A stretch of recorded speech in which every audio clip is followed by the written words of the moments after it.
A modest proposal for preventing the children of poor people in Ireland from being a burden on their parents or country, and for making them beneficial to the public. By Dr. Jonathan Swift. 1729. It is a melancholy object to those who walk through this great town, or travel in the country, when they see the streets, the roads, and cabin doors crowded with beggars of the female sex, followed by 3, 4, or 6 children, all in rags, and importuning every passenger for an alms. These mothers, instead of being able to work for their honest livelihood, are forced to employ all their time in strolling to beg sustenance for their helpless infants who, as they grow up, either turn thieves for want of work, or leave their dear native country, to fight for the Pretender in Spain, or sell themselves to the Barbados. I think it is agreed by all parties, that this prodigious number of children in the arms, or on the backs, or at the heels of their mothers, and frequently of their fathers, is in the present deplorable state of the kingdom, a very great additional grievance, and therefore whoever could find out a fair, cheap and easy method of making these children sound and useful members of the Commonwealth, would deserve so well of the public, as to have his statue set up for a preserver of the nation. But my intention is very far from being confined to provide only for the children of professed beggars. It is of a much greater extent, and shall take in the whole number of infants at a certain age, who are born of parents in effect as little able to support them, as those who demand our charity in the streets. As to my own part, having turned my thoughts for many years upon this important subject, and maturely weighed the several schemes of our projectors, I have always found them grossly mistaken in their computation. It is true, a child just dropped from its dam, may be supported by her milk, for a solar year, with little other nourishment, at most not above the value of 2 shillings, which the mother may certainly get, or the value in scraps, by her lawful occupation of begging, and it is exactly at 1 year old that I propose to provide for them in such a manner, as, instead of being a charge upon their parents, or the parish, or wanting food and raiment for the rest of their lives, they shall, on the contrary, contribute to the feeding, and partly to the clothing of many thousands. There is likewise another great advantage in my scheme, that it will prevent those voluntary abortions, and that horrid practice of women murdering their bastard children, alas, too frequent among us, sacrificing the poor innocent babes, I doubt, more to avoid the expense than the shame, which would move tears and pity in the most savage and inhuman breast. The number of souls in this kingdom being usually reckoned 1,5 million, of these I calculate there may be about 200,000 couple, whose wives are breeders, from which number I subtract 30,000 couple, who are able to maintain their own children, although I apprehend there cannot be so many under the present distresses of the kingdom. But this being granted, there will remain 170,000 breeders. I again subtract 50,000, for those women who miscarry, or whose children die by accident or disease within the year. There only remain 120,000 children of poor parents annually born. The question therefore is, how this number shall be reared and provided for. Which, as I have already said, under the present situation of affairs, is utterly impossible by all the methods hitherto proposed. For we can neither employ them in handicraft or agriculture, they neither build houses, I mean in the country, nor cultivate land, they can very seldom pick up a livelihood by stealing till they arrive at 6 years old, except where they are of towardly parts, although I confess they learn the rudiments much earlier, during which time they can however be properly looked upon only as probationers, as I have been informed by a principal gentleman in the county of Cavan, who protested to me, that he never knew above 1 or 2 instances under the age of 6, even in a part of the kingdom so renowned for the quickest proficiency in that art. I am assured by our merchants, that a boy or a girl, before 12 years old, is no saleable commodity, and even when they come to this age, they will not yield above £3, or £3.5 a crown at most, on the exchange, which cannot turn to account either to the parents or kingdom, the charge of nutriments and rags having been at least 4 times that value. I shall now therefore humbly propose my own thoughts, which I hope will not be liable to the least objection. I have been assured by a very knowing American of my acquaintance in London, that a young healthy child well nursed, is, at a year old, a most delicious nourishing and wholesome food, whether stewed, roasted, baked, or boiled, and I make no doubt that it will equally serve in a fricassee, or a ragoust.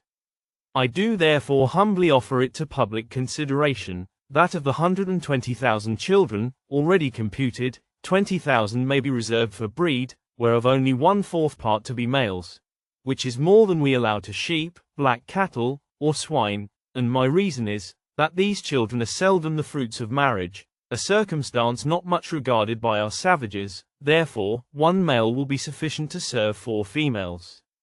That the remaining 100,000 may, at a year old, be offered in sale to the persons of quality and fortune, through the kingdom, always advising the mother to let them suck plentifully in the last month, so as to render them plump and fat for a good table. A child will make 2 dishes at an entertainment for friends, and when the family dines alone, the fore or hind quarter will make a reasonable dish, and seasoned with a little pepper or salt, will be very good boiled on the 4th day, especially in winter. I have reckoned upon a medium, that a child just born will weigh 12 pounds, and in a solar year, if tolerably nursed, increaseth to 28 pounds. I grant this food will be somewhat dear, and therefore very proper for landlords, who, as they have already devoured most of the parents, seem to have the best title to the children.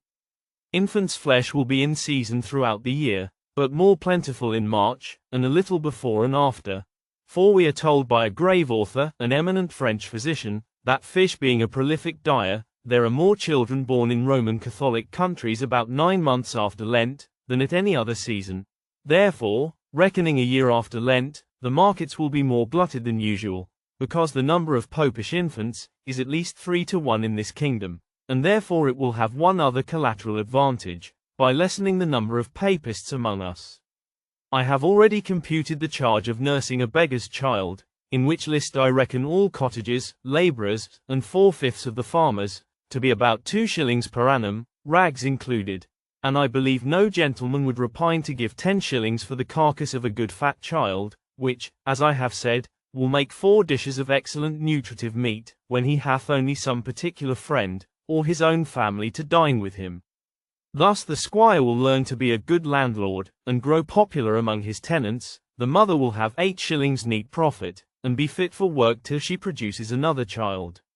Those who are more thrifty, as I must confess the times require, may flay the carcass, the skin of which, artificially dressed, will make admirable gloves for ladies, and summer boots for fine gentlemen. As to our city of Dublin, shambles may be appointed for this purpose, in the most convenient parts of it, and butchers we may be assured will not be wanting, although I rather recommend buying the children alive, and dressing them hot from the knife, as we do roasting pigs. A very worthy person, a true lover of his country, and whose virtues I highly esteem, was lately pleased in discoursing on this matter, to offer a refinement upon my scheme. He said, that many gentlemen of this kingdom, having of late destroyed their deer, he conceived that the want of venison might be well supplied by the bodies of young lads and maidens, not exceeding 14 years of age, nor under 12, so great a number of both sexes in every county being now ready to starve for want of work and service, and these to be disposed of by their parents if alive, or otherwise by their nearest relations. But with due deference to so excellent a friend, and so deserving a patriot, I cannot be altogether in his sentiments. For as to the males, my American acquaintance assured me from frequent experience, that their flesh was generally tough and lean, like that of our schoolboys, by continual exercise, and their taste disagreeable, and to fatten them would not answer the charge. Then as to the females, it would, I think, with humble submission, be a loss to the public, because they soon would become breeders themselves, and besides, it is not improbable that some scrupulous people might be apt to censure such a practice, although indeed very unjustly, as a little bordering upon cruelty, which, I confess, hath always been with me the strongest objection against any project, how well soever intended. But in order to justify my friend, he confessed, that this expedient was put into his head by the famous Salmanazar, a native of the island Formosa, who came from thence to London, above 20 years ago, and in conversation told my friend, that in his country, when any young person happened to be put to death, the executioner sold the carcass to persons of quality, as a prime dainty, and that, in his time, the body of a plump girl of 15, who was crucified for an attempt to poison the emperor, was sold to His Imperial Majesty's Prime Minister of State, and other great mandarins of the court in joints from the gibbet, at 400 crowns. Neither indeed can I deny, that if the same use were made of several plump young girls in this town, who without one single groat to their fortunes, cannot stir abroad without a chair, and appear at a playhouse and assemblies in foreign fineries which they never will pay for, the kingdom would not be the worse. Some persons of a desponding spirit are in great concern about that vast number of poor people, who are aged, diseased, or maimed, and I have been desired to employ my thoughts what course may be taken, to ease the nation of so grievous an encumbrance. But I am not in the least pain upon that matter, because it is very well known, that they are every day dying, and rotting, by cold and famine, and filth, and vermin, as fast as can be reasonably expected. And as to the young laborers, they are now in almost as hopeful a condition.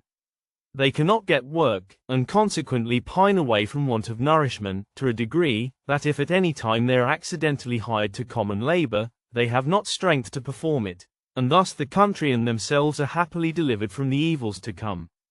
I have too long digressed, and therefore shall return to my subject. I think the advantages by the proposal which I have made are obvious and many, as well as of the highest importance.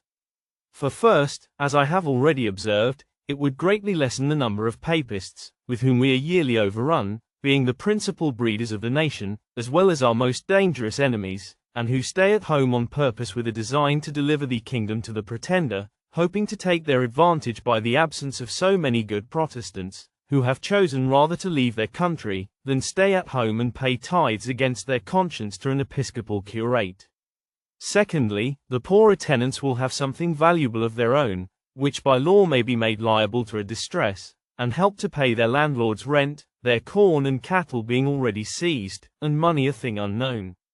Thirdly, whereas the maintenance of 100,000 children, from 2 years old, and upwards, cannot be computed at less than 10 shillings apiece per annum, the nation's stock will be thereby increased £50,000 per annum, besides the profit of a new dish, introduced to the tables of all gentlemen of fortune in the kingdom, who have any refinement in taste. And the money will circulate among ourselves, the goods being entirely of our own growth and manufacture.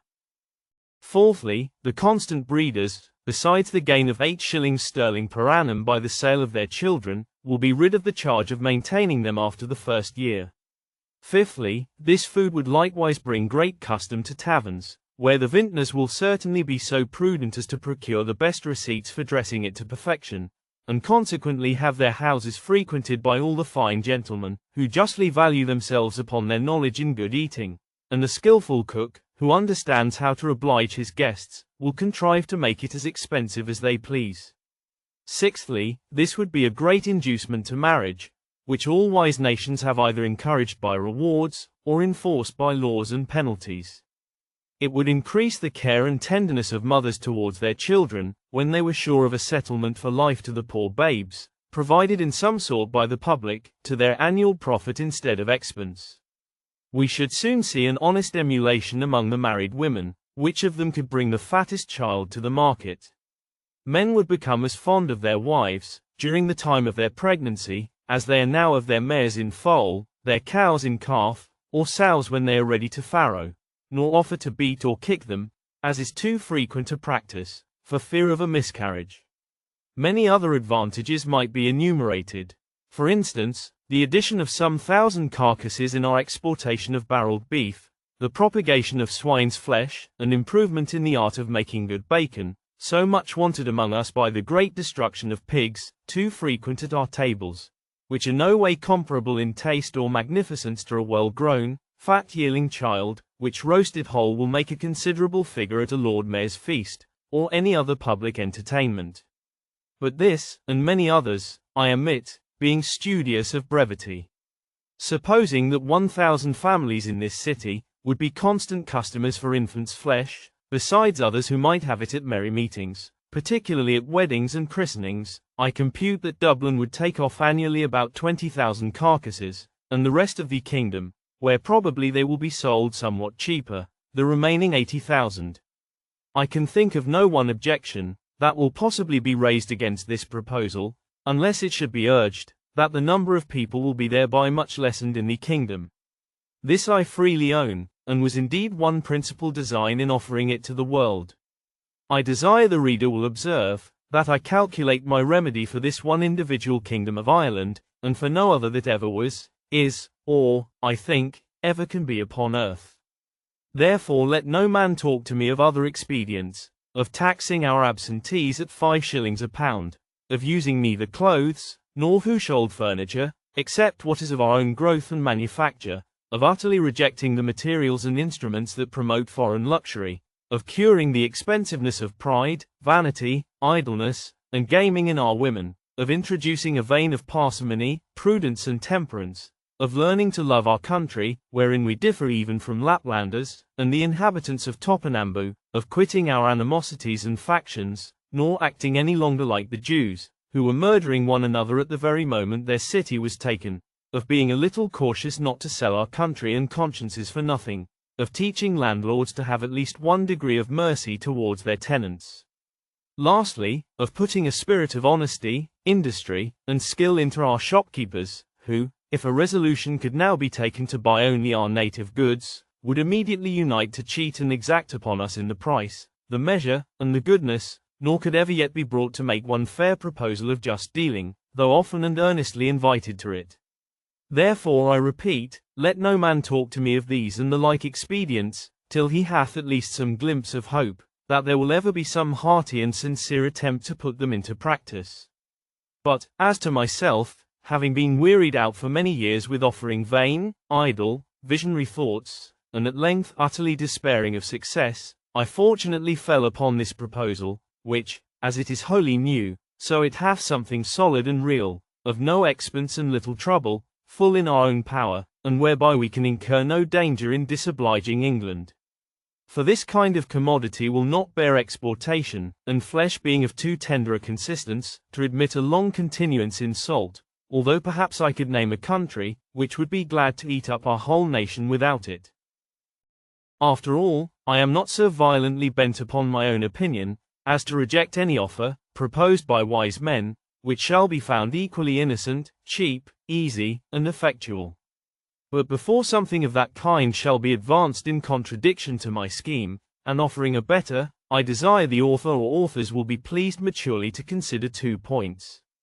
First, as things now stand, how they will be able to find food and raiment for 100,000 useless mouths and backs.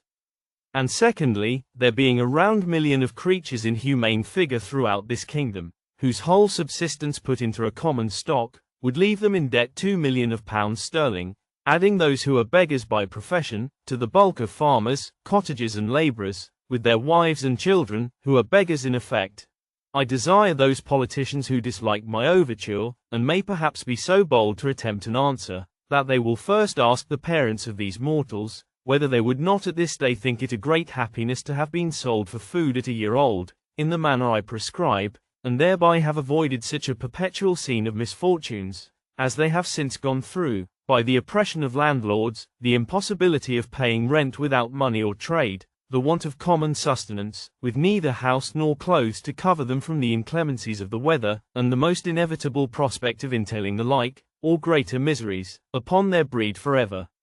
I profess in the sincerity of my heart, that I have not the least personal interest in endeavoring to promote this necessary work, having no other motive than the public good of my country, by advancing our trade, providing for infants, relieving the poor, and giving some pleasure to the rich. I have no children, by which I can propose to get a single penny, the youngest being 9 years old, and my wife past childbearing,